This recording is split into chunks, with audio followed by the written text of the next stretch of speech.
The meeting was running late when my phone buzzed. It was the number for St. Francis High. Strange. My heart pounded as I answered, and the secretary's icy tone only made it worse. "Mr. Anderson, we need you to come in. It's about your son, Leo. He's been involved in an incident." The drive to the school was a blur of headlights and catastrophic scenarios replaying in my head.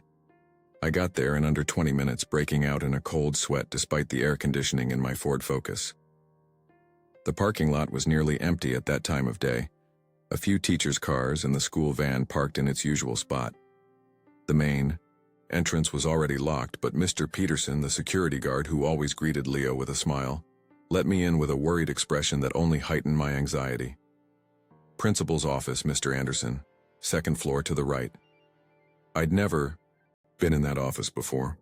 Parent-teacher conferences were always in the auditorium or the classrooms. I took the stairs two at a time, passing murals of student artwork. I recognized a drawing of Leo's from the last science project, a colorful solar system with all the planets in perfect order. My son had always been meticulous with details. The principal, Dr. Sterling, greeted me with that tight-lipped expression I associated with unpleasant bureaucracy. It was the same look my bank manager gave me when I tried to negotiate the outrageous interest rates on my mortgage. "Your son assaulted another student," he said without any preamble. "We have no choice but to expel him." I was frozen. Leo, my Leo. He'd always been sensitive, quiet, and never even raised his voice at home. He was the kid who cried for a week when our dog, Buddy, got sick. The boy who saved part of his allowance to buy a gift for his teacher on Teacher Appreciation Day. "There must be some mistake," I finally managed to stammer. "Leo isn't violent." Dr. Sterling straightened his navy blue tie and pushed a document toward me, a pre-printed expulsion form with Leo's full name on it, today's date, everything already decided. "The rules at St. Francis are clear, Mr. Anderson. Zero tolerance for violence. Your son broke Grant Rivers' nose during recess. We have witnesses. Grant's father has been notified and is considering filing a police report." A police report? My 14-year-old son at a police station? Something was very wrong. I asked to speak to Leo, and after some persistence, the principal agreed. A hall monitor brought my son to us. When Leo entered the room, I barely recognized my boy. Always so neat, his uniform impeccable, the pride of his mother who was no longer with us to see him grow. Now he was disheveled, his shirt untucked, his eyes red and swollen. His hands were trembling. He sat in the chair next to me, unable to look me in the eye. "Son, what happened?" I asked, trying to control the tremor in my own voice. "I didn't. Start it, Dad, you have to believe me." He repeated it like a mantra, his eyes fixed on the floor. "I swear on Mom's memory I didn't start it." When he mentioned Maria, I felt a tightness in my chest. Leo never invoked his mother's memory in vain. Not since she left us 3 years ago, a victim of a cancer that gave her no chance. "I want to see the security footage," I demanded, turning to the principal. Dr. Sterling crossed his arms. "The school does not show footage to parents. It's an internal policy to protect the privacy of the students." That sounded wrong. Deeply wrong. If my son was guilty, why not show the proof? What was there to hide? So how can I know what really happened? "Your son has already confessed, Mr. Anderson," the principal replied, pointing to a sheet of paper. "This is his statement." Leo looked up, confused. "I didn't confess to anything. I just said I defended myself when Grant tried to hit me." The principal ignored his protest. "The decision has been made. Leo is expelled as of today. He can come back tomorrow to collect his belongings, accompanied by you. All transfer documents will be ready in 3 business days." 3 business days. As if we were talking about a package from the post office, not my son's future. Leo began to cry silently beside me. They weren't tears of guilt.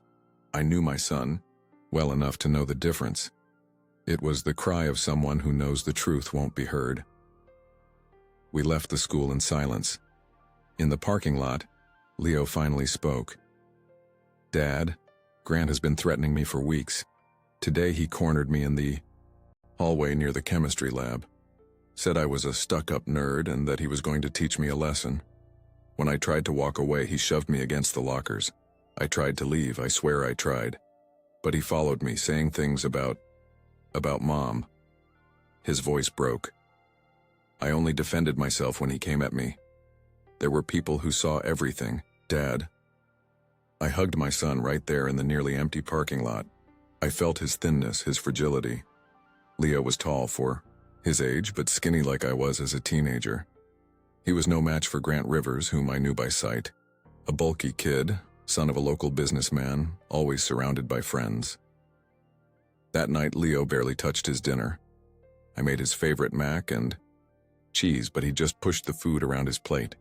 Before going to his room, he looked at me with those eyes so much like his mother's. "Do you believe me, Dad?" "I believe you, son, and we're going to prove you're telling the truth." As I cleaned up the kitchen, I made a decision. I wasn't going to accept this situation. Something was wrong. The rush to expel him, the refusal to show the tapes, the statement Leo denied giving. My father's instinct was screaming that there was more to this story. After Leo fell asleep, I sat in the living room with a beer, staring at a photo of Maria on the shelf. I had promised her in her final days that I would take care of our son with all my strength. "I'm going to keep my promise, Maria," I whispered to her picture. "I won't let them do this to our boy." I went to bed late, my head buzzing with plans. Tomorrow I would start fighting against this injustice. Leo deserved it. And I wouldn't rest until I found out what really happened in that hallway. The next morning, I woke up before my alarm. I had slept poorly, tossing and turning. As I tried to form a plan, Leo was already up when I walked into the kitchen. He was sitting at the table with an untouched glass of milk, staring into space. "We'll go get your things, and then I'll drop you off at Grandma Carol's," I said, brewing a strong coffee. "I need to take care of some things." "I'm not going back to St. Francis, am I?" His voice was small, almost a whisper. "I don't know, son, but I'm going to find out what really happened." I called my boss at the construction firm where I work as a civil engineer and asked for the day off. Mark understood. He had teenage kids of his own and knew the challenges. Then I called the Board of Education and scheduled a visit. Representative explained it would be hard to reverse an expulsion without concrete proof, but advised me to formally request the security footage. When we got to the school, a monitor escorted Leo to empty his locker while I headed to the principal's office again.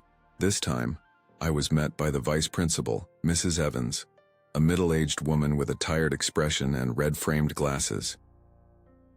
"Mr. Anderson, I understand your frustration, but the school's policy is clear," she explained, flipping through a bound A manual.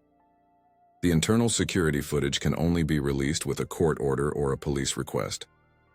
"Then I'll get a court order," I replied, determined, "and I want a copy of the incident report you filed with the police." Mrs. Evans hesitated. "Actually, we didn't file a report. We prefer to handle these matters internally. Less exposure for the minors involved." That didn't make sense. If the assault was serious enough to warrant immediate expulsion, why was there no official record? Something definitely didn't add up. After dropping Leo at my mom's house in the suburbs, I drove to the Department of Education. I sat in 2 hours of traffic on the Crosstown Expressway to get downtown. There I filed a formal request for the footage, but was told the process could take weeks. Proper channels, they said. Bureaucratic tactics to buy time. I returned home, frustrated but not defeated. While reheating the lunch my mom had packed for me, I remembered something important. Chris, my neighbor Tom's son. He was in the same grade as Leo. Maybe he knew something. Tom is an IT technician, a quiet guy who's lived alone in the apartment next door since his divorce. We rarely spoke beyond basic greetings, but he was always friendly. I took a deep breath and knocked on his door. "Sorry to bother you, Tom, but I need your help." I said, explaining the situation as he listened intently. Did Chris mention anything about what happened yesterday? Chris did mention a fight, yeah, said it was unfair to your kid. Tom stroked his sparse beard. But there's more. My son has a smartwatch his grandfather gave him. You know how teenagers are always recording everything to post later. Maybe he caught something. My heart raced. Is there any way I could see that footage? I'll call him now. He's at his mom's today. 30 minutes later, Tom called me back. Chris had sent a video file. It's not much, but he filmed a part of it, Tom explained, connecting his phone to his living room TV. The footage was grainy, typical of a quick phone recording. It showed a school hallway near the labs. I recognized Leo leaning against the metal lockers holding his books. A bigger kid, Grant, approached, shoving him hard against the lockers. The books fell. Leo tried to move away, but Grant followed him, saying something I couldn't hear clearly. Coward. Your mom died because she couldn't stand having a weakling son like you. Those words I heard perfectly. My fists clenched involuntarily. Grant had hit Leo's most painful wound. In the video, my son tried to pass, but the other boy blocked his path. Only when Grant moved forward, trying to grab his shirt collar, did Leo react, a single defensive punch that hit the aggressor's nose. But what sent a chill down my spine wasn't the fight itself. It was who walked by in the background. Dr. Sterling. The principal saw everything, paused for a few seconds, watching, and then kept walking, turning the corner without intervening. My God, I muttered. He saw. The principal saw that Leo was defending himself. And there's more, Tom said, pausing the video. Look who's at the end of the hall. He pointed to a partially visible figure. Isn't that Ms. Jacobs, the hall monitor? She was there, too. It was true. At least 2 school authorities had witnessed that Leo didn't start the fight, and yet he was blamed and expelled without a chance to defend himself. Tom, would you mind if I use this video? Be my guest. Chris would be happy to help Leo. He always said your son is one of the few who never engaged with the bullies. I thanked him and went back to my apartment with a copy of the file. Anger mixed with confusion. Why lie? Why would Dr. Sterling expel a student who was clearly defending himself? And why the rush to cover it up? I decided to look for more information on the principal. A quick internet search revealed he'd been in the position for only 8 months, coming from a private school in a different city. I found a photo of him receiving an award for excellence in school management. Apparently, St. Francis had improved its performance metrics since his arrival. I kept digging. In a Facebook group for parents of students, I found complimentary comments about the new administration, but also a few complaints. One mother complained that her son had been forced to transfer after minor disciplinary issues. Another father questioned the growing number of suspensions and transfers. A pattern was emerging. Dr. Sterling seemed to be cleaning up the school of troublesome students to improve statistics. But Leo didn't fit that profile. He was a good student, had never been in trouble before, so why? I called Leo at my mom's. He answered on the 3rd ring, his voice still choked up. Son, I need you to be completely honest with me. Did anything happen between you and the principal before all this? Any disagreement, anything you saw or heard? There was a long silence. When Leo finally spoke, his voice was low, as if he was afraid of being overheard. There is one thing, Dad. Last week after basketball practice, I was going back to the locker room to get my backpack. I heard shouting in the teacher's parking lot. It was Dr. Sterling arguing with someone. I think it was Ryan from junior year. And what happened? The principal was really angry. He was saying something about consequences and knowing too much. I couldn't hear everything, but he hesitated. I think I saw the principal push Ryan against a car. It was quick and I hid so they wouldn't see me. The next day, Ryan wasn't in school, and then we heard he had transferred to another school. The pieces were starting to fit together. Leo had witnessed something compromising. Maybe he'd mentioned it to someone, or the principal had simply seen him watching. Either way, Sterling wanted my son out of the school before questions were asked.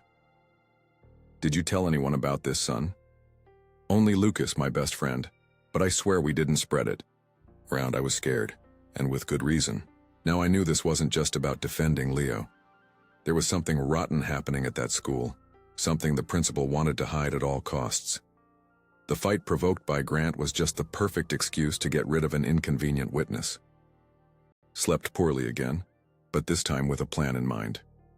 The next morning I left a message on my lawyer's voicemail, an old friend from college who had helped me with the probate after Maria's death. Then I prepared for the confrontation that could no longer be postponed. It was time to go back to St. Francis High, but this time I had an ace up my sleeve, the recorded truth they had tried to hide. I arrived at St. Francis High at 9 in the morning. It was a sunny day, but the February heat made the city air heavy. I parked my car in the same spot where I had comforted Leo 2 days before. The 3-story yellow building, which had always seemed welcoming, now felt like a fortress hiding secrets. Mr. Peterson recognized me at the entrance, but this time I had to formally identify myself. "The principal isn't seeing anyone without an appointment," he explained, embarrassed. "Tell him I have information about my son's case, and if he doesn't see me now, my next stop will be the Department of Child and Family Services."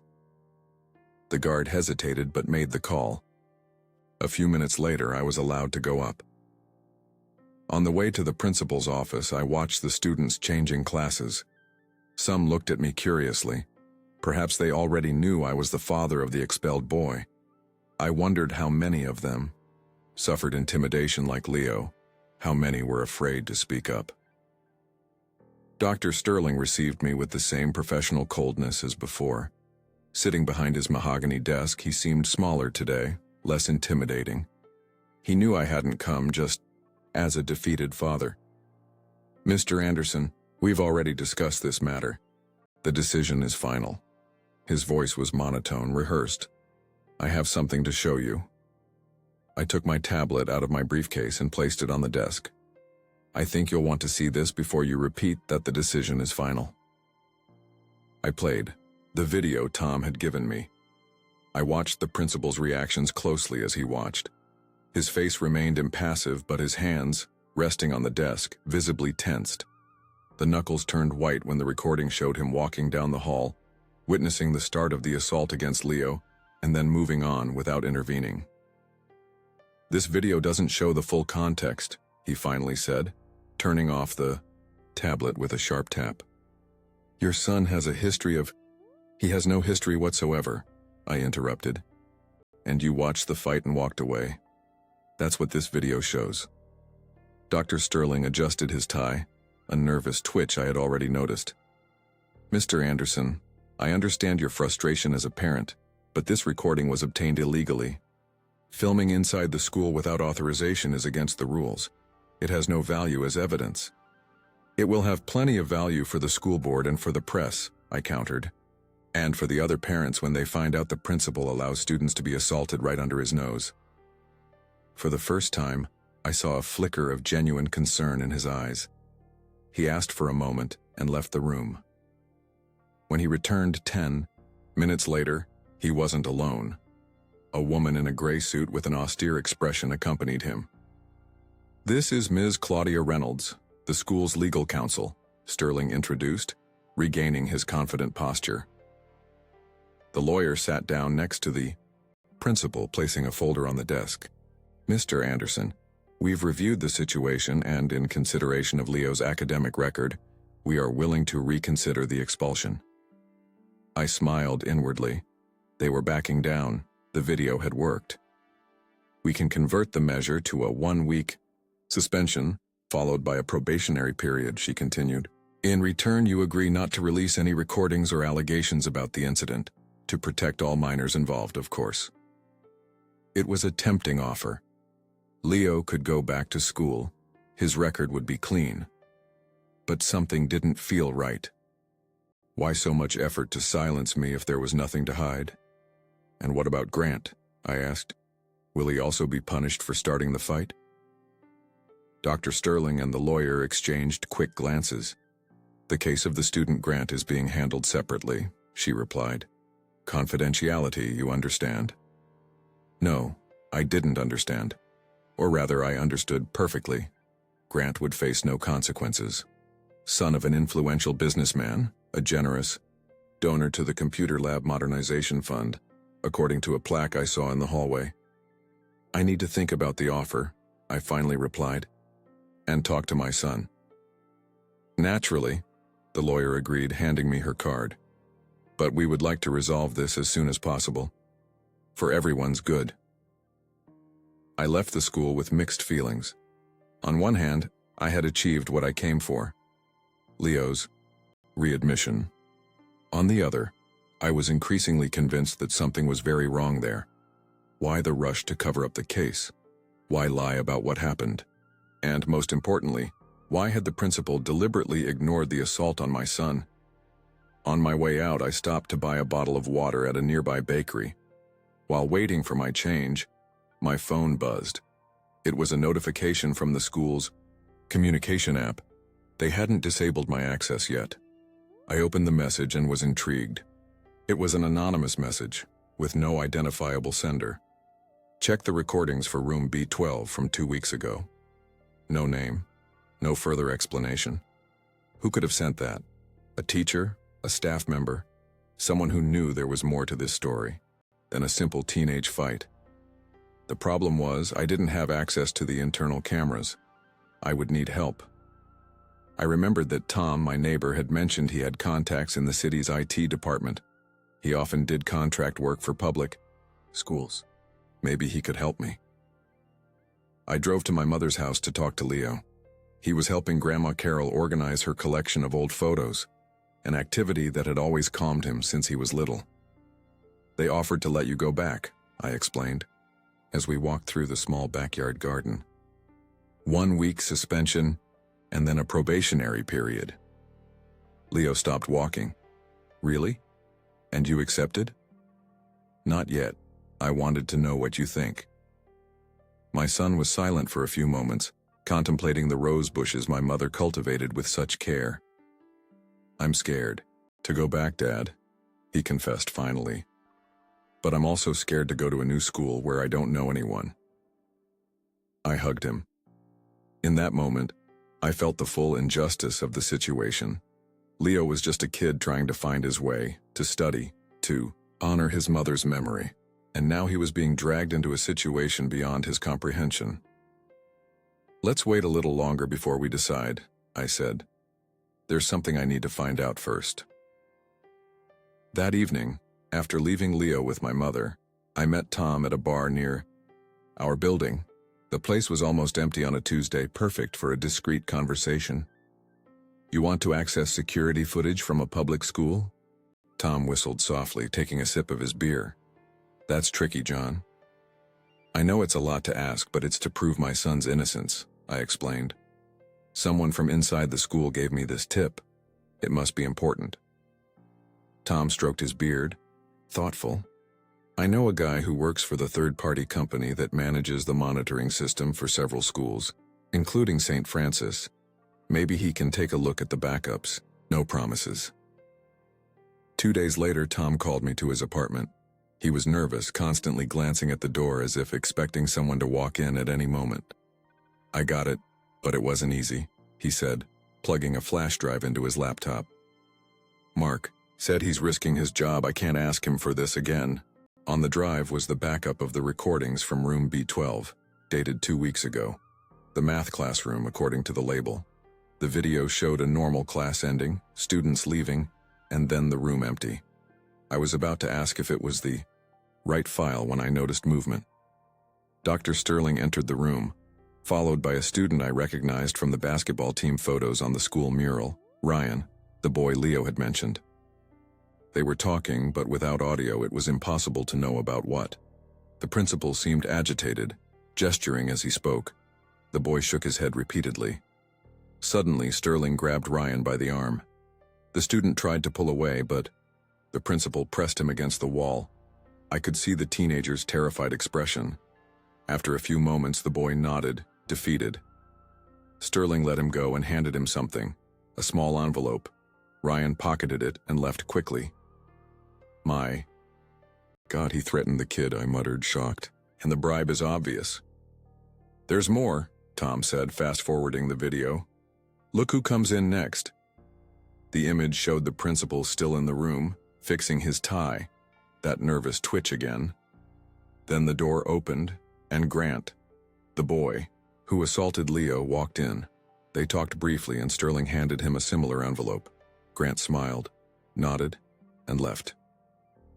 He set it all up, I concluded, feeling a mix of nausea and anger. He used Grant to provoke Leo. It was a setup from the beginning. Tom paused the video. Are you going to take this to the police? I considered the question for a few moments. Not yet. I need to understand what's happening better. Why set up a situation to expel Leo, of all people? And what had Ryan seen or known that was so dangerous? That night, I researched the school's recent history. I discovered that since Dr. Sterling took over, there had been a significant increase in voluntary transfers and expulsions. Most cases involved students with some disciplinary history or below-average grades. The school had risen in the state rankings, and the principal had gained prominence at the Department of Education as a results-driven administrator. Leo didn't fit the profile of the other expelled students. He had good grades, exemplary behavior. The only plausible explanation was that he had witnessed something he shouldn't have. The incident with Ryan in the parking lot. Something that could tarnish the immaculate reputation Sterling was building. I now had two compromising recordings. One, showing that Leo acted in self-defense and the principal witnessed everything without intervening. Another revealing that Sterling intimidated students and apparently bribed others to do his dirty work. As I tried to sleep, a question tormented me. What to do with this information? Accept the offer and let Leo go back, pretending nothing happened? Or confront the system, expose the truth, and risk retaliation? That night I dreamt of Maria. In the dream, she was holding a picture of Leo and telling me, "Do what's right, John, not what's easy." I woke up with my decision made. It was time to end this scheme, not just for Leo, but for all the other students who could become victims of Dr. Sterling's corrupt system. That afternoon, I went to pick up Leo from my mom's house. He seemed more cheerful after 2 days, under Grandma Carol's care and her stories about when she taught English at the local public school. On the way home, I told him about the school's offer. "They want you to come back after a 1-week suspension," I explained, maneuvering the car out of the tight garage. "What about Grant?" Leo asked, adjusting his seatbelt. "From what I understand, nothing will happen to him." Leo was silent for a few seconds, watching the traffic on the main avenue through the window. The city sky was overcast, threatening rain. "It's not fair," he finally murmured. "No, it's not," I agreed. "That's why I haven't accepted the offer yet. There's something very wrong happening at that school, son. And I think you got caught up in it by accident." When we arrived at our apartment, we found a plain white envelope that had been slipped under the door. Inside was a flash drive and a handwritten note. "More proof. Be careful who you trust." Leo looked at me with wide eyes. "Who sent this? Dad?" "I don't know, but we're going to find out." I carefully plugged the flash drive into the laptop, fearing some kind of virus. We found only an audio file and a folder with scanned documents. I played the audio first. It was a low-quality recording, clearly made with a hidden cell phone. I recognized Dr. Sterling's voice talking to someone. "The problem is we're under pressure from the department. Either we improve the metrics or we lose funding. Underperforming or disruptive students pull our stats down." A female voice replied, "You," sounded like Mrs. Evans, the vice principal. "But expelling students isn't the solution, Fernando. We need to invest in tutoring, pedagogical support." "We don't have the time or money for that," Sterling interrupted. "The quickest method is to clean house. The problem, kids go to less demanding schools and our numbers go up. Everyone wins." "And when the department finds out?" "They won't find out if we keep everything by the book. Every expulsion needs a Technical justification. That's where we need your cooperation, Helen. The audio ended there. I opened the scanned documents next.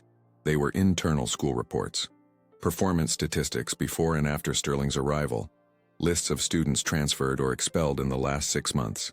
And, most shockingly, internal memos instructing coordinators to identify students with potential for compulsory transfer. It's a scheme to artificially inflate the school's grades, I explained to Leo, who was watching everything beside me. They're getting rid of students with low grades or disciplinary problems to boost their statistics. But I don't have low grades or behavior problems, Leo argued. Exactly. You don't fit the profile, which means your expulsion has another reason. I remembered what Leo had told me about the incident in the parking lot. You might have seen something they didn't want to be discovered. As we were looking at the documents, I got a message from Tom. He had spoken to his IT contact again, who revealed something disturbing. Someone had requested the deletion of all security recordings from the previous week from the school system, a procedure completely against protocol. They're erasing evidence, I muttered to myself. Leo, who had gone to the kitchen to make a sandwich, came back with a worried look. Dad, I remembered something. The day I saw the principal arguing with Ryan in the parking lot, there was someone else there. Who? I'm not sure, it was dark, but it looked like Grant's dad, that businessman who always shows up at school events. Ryan was handing them something when the principal started yelling at him. Grant's father, Arnold Rivers, owner of Rivers & Sons Construction, one of the EU, largest in the area. The same one who had donated the new computer lab to the school. The pieces were starting to connect, but something was still missing.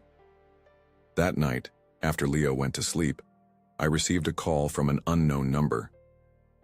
I answered, cautiously, Mr. Anderson? It was a woman's voice speaking softly. This is Ms. Jacobs, the monitor from St. Francis. I can't talk for long. I'm risking my job. Were you the one who sent the anonymous message and the flash drive? Yes. I can't stand to see what's happening anymore. Your son isn't the first one to be wronged by the principal. Why are you helping me?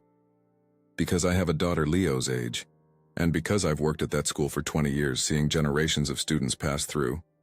What Sterling is doing, it's not education, it's a crime. She explained there was more to the recordings from room B12. That wasn't the only meeting between the principal and Grant. They have a deal. The boy helps clean up the school by intimidating certain students until they react. Then, Sterling uses the incident as a pretext for expulsion. Why is Grant's father involved in this? There was a pause on the other end of the line. Rivers & Sons won the bid for the gym renovation, $5 million, a bid that many people say was rigged. The principal is on the infrastructure committee for the Department of Education. Corruption. That's what it was all about. A scheme that went beyond the school walls. And Ryan, what did he see? Documents. He was helping out in the office as a volunteer and found evidence of over-invoiced payments. When he confronted the principal, he was threatened and then bribed. But the kid was scared and ended up telling a few friends, including your son. I thanked Ms. Jacobs for the information and promised to protect her identity. Before she hung up, she added, "There's a school board meeting tomorrow night. Sterling is going to present the excellent results of his first year in charge. It would be a good time to present what you've discovered." I barely slept. I spent the night organizing the evidence, the videos, the documents, the audio recording. In the morning, I called my lawyer and sent him everything. "This is serious, John," he said after reviewing the material. "This isn't just an administrative issue. There are signs of criminal activity here, coercion, corruption, fraud. You should take this to the district attorney." "I will. But first I want to confront them at the board meeting. I want to see their faces when the masks come off." "Be careful," my lawyer warned. "People with this kind of power don't usually go down without a fight." In the afternoon, I received another anonymous message on the school app. This time it was a photograph. It showed Dr. Sterling and Arnold Rivers, Grant's father, at a restaurant exchanging what looked like an envelope. The message just said, "This happened yesterday. They know you're investigating. They're planning something." I decided I needed more help. I called Chris, Leo's friend who had provided the first video, and asked him to spread the word among his classmates. I would be at the school board meeting and I needed witnesses. The more people who know the truth, the harder it will be to cover it up, I explained. Leo watched my preparations with a mix of admiration and concern. "Are you sure you want to do this, Dad? We could just accept their offer and forget all this. I can study quietly and not cause any more trouble." I put down the papers I was organizing and sat next to him on the couch. "Son, your mother always said that there are moments in life when we have to choose what kind of person we want to be. This is one of those moments. We can't pretend we didn't see what we saw. Other students could go through the same thing you did." Leo nodded slowly. "Mom would be proud of you," he said, his voice choked with emotion. "Of both of us," I corrected, hugging him. "Now help me review these notes for the meeting." As we organized the material, I remembered the last thing Ms. Jacobs had said. "It's not education. It's a crime." That was it exactly.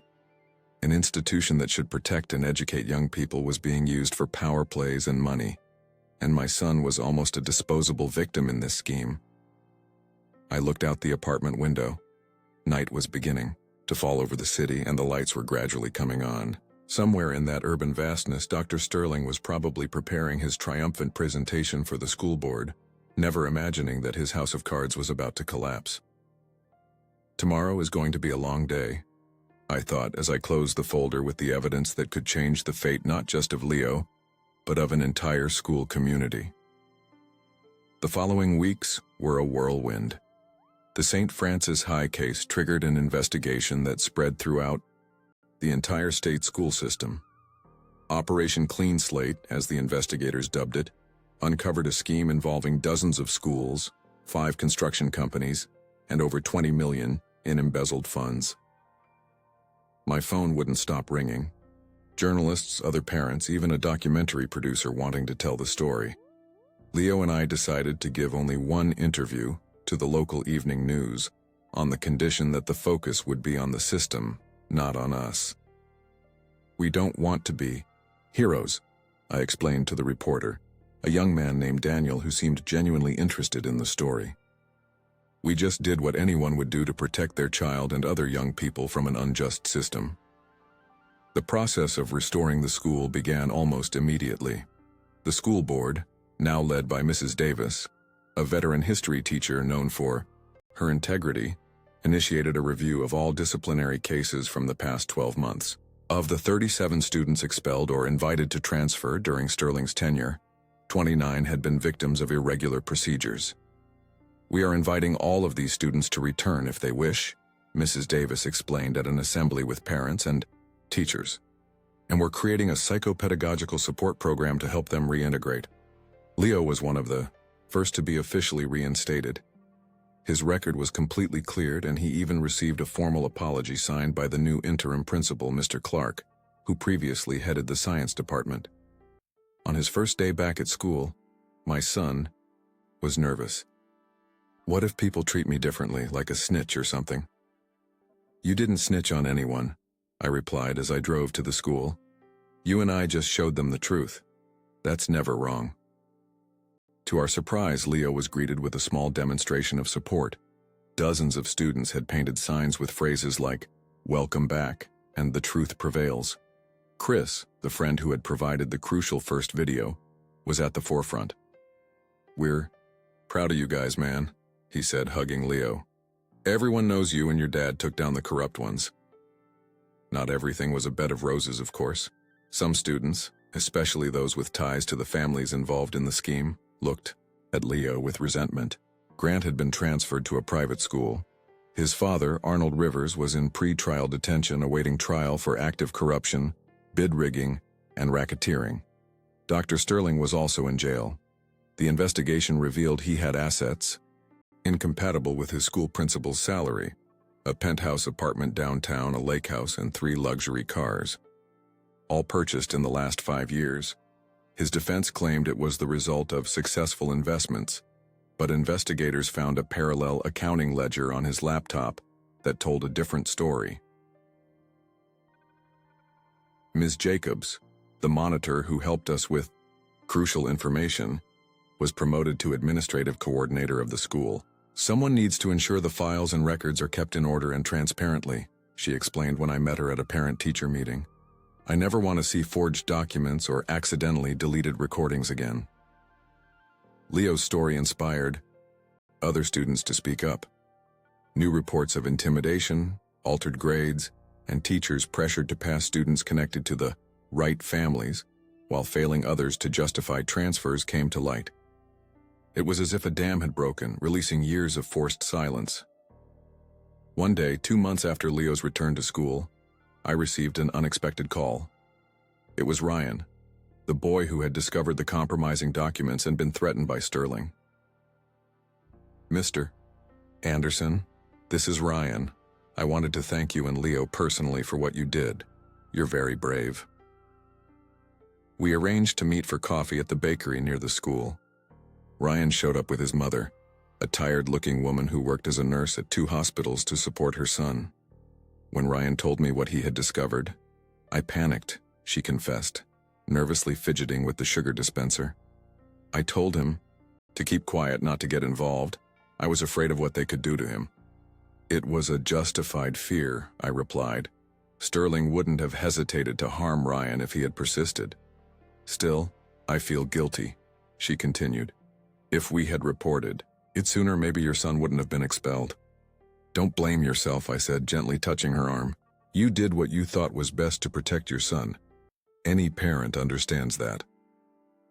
Ryan, who had been quiet until then, finally spoke. "But I'm not afraid anymore. I'm going to testify in the trial. I'm going to tell them everything I saw.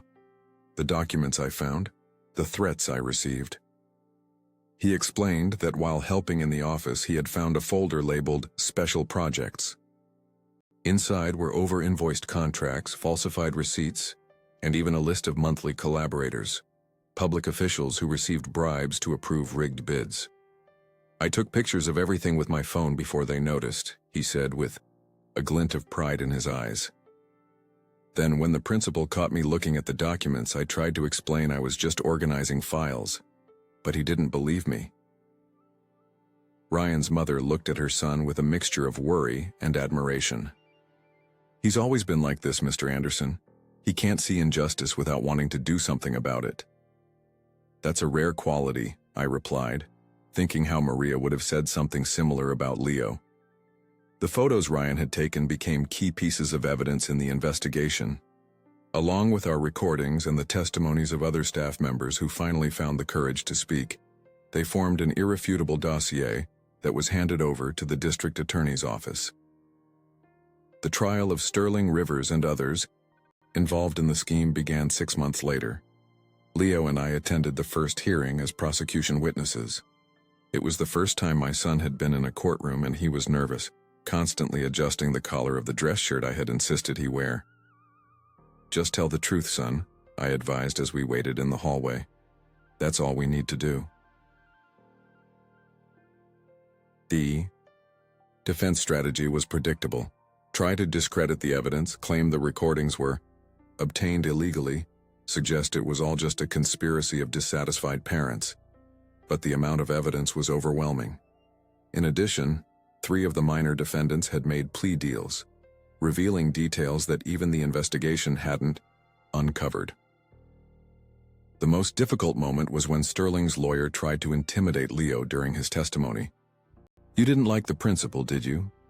Perhaps because he demanded discipline, something that young people your age often reject." Leo looked at me in the audience, then faced the lawyer. "I respected Dr. Sterling as a principal. I never had any problems with him until the day I was unjustly expelled. What I don't respect is someone who uses their power to harm students for their own benefit." A murmur of approval went through the courtroom. The judge had to call for order. Even from a distance, I could see the pride in the judge's eyes, as if he were seeing in my son the kind of citizen he hoped to help shape with his decisions.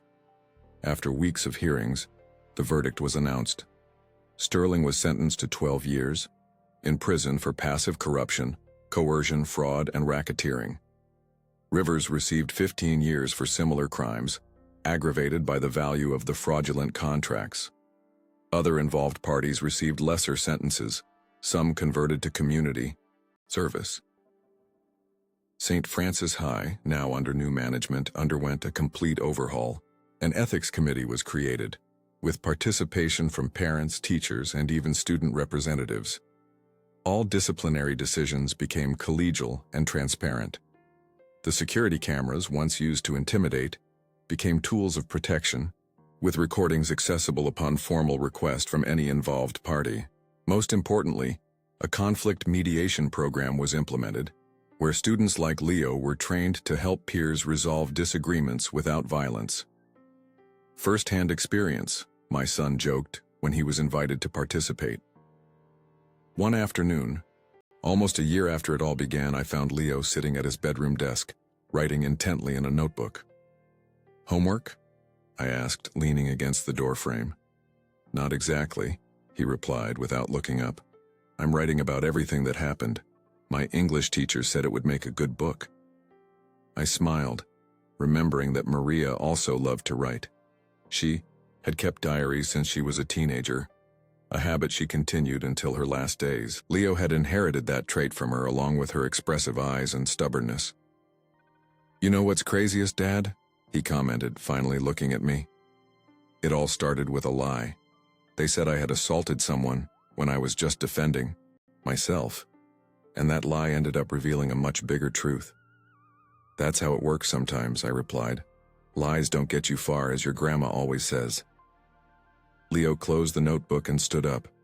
In the last few months, he had grown almost 4 inches. He would soon be taller than me. But it wasn't just physically that he had grown. There was a new maturity in his eyes, a quiet confidence that comes from facing injustice and seeing the truth prevail. "You believed in me when no one else did," he said, hugging me unexpectedly. "That made all the difference." I swallowed hard, feeling my eyes well up. I thought about everything we had been through, the despair of that first call from the school, the sleepless nights investigating, the fear of not being able to prove the truth, the courage to face a corrupt system, and now this moment of peace, of justice achieved. "I will always believe in you, son," I finally replied. "Always."